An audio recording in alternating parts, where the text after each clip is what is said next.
In this tutorial, you're going to learn about 5 books that will help build self-discipline. This is a skill that every leader must have.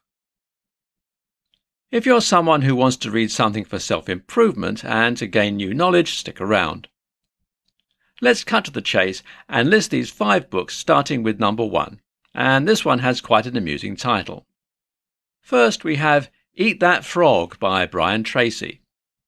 This is perhaps one of the best books on beating procrastination and maximizing your productivity. So you're probably thinking, where did the author get the title for this book? Well, it comes from a quote by Mark Twain. He famously said, "If it's your job to eat a frog, it's best to do it first thing in the morning.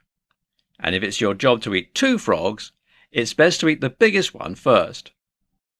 In other words, it's a good idea to get the most important or unpleasant tasks out of the way before getting to the ones that are nicer or not so important.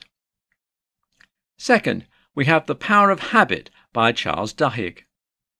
It talks about habits and the science behind them. So if you're looking to break bad habits and replace them with new ones, then this is the obvious choice. Third, we have The Marshmallow Test by Walter Mischel. Here's an interesting fact. The author of this book was 84 years old by the time of its release. If anything, it's never too late to get started on something you desire to do, whether that's starting a business or setting and conquering a huge goal.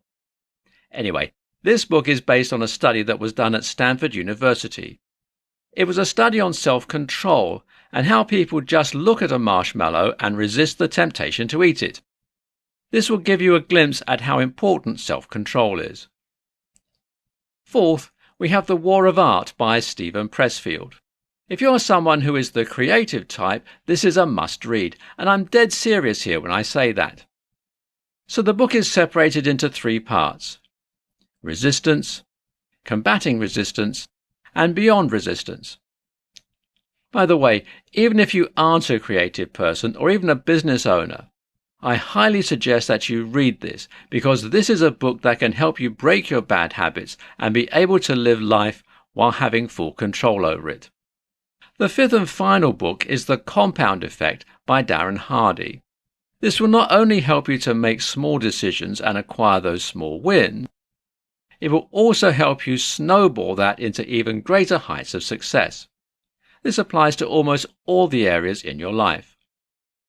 If you need a book to add to your personal library, this is the one you might want. By the way, this is a book that will help you stay the path and turn your small wins into large ones. The sooner you read this, the better off you'll be. And that'll do it for this presentation. Before we leave, I want to say that self-discipline is critical when it comes to your business and personal lives. You want to break bad habits and replace them with new ones. You want to make sure that you do your part to build a level of self-discipline that will make it easier to say no. These are 5 books that I highly recommend you read. I believe that there are others that I didn't mention, but don't worry, I might do another one of these presentations for 5 more of these books in the not-so-distant future.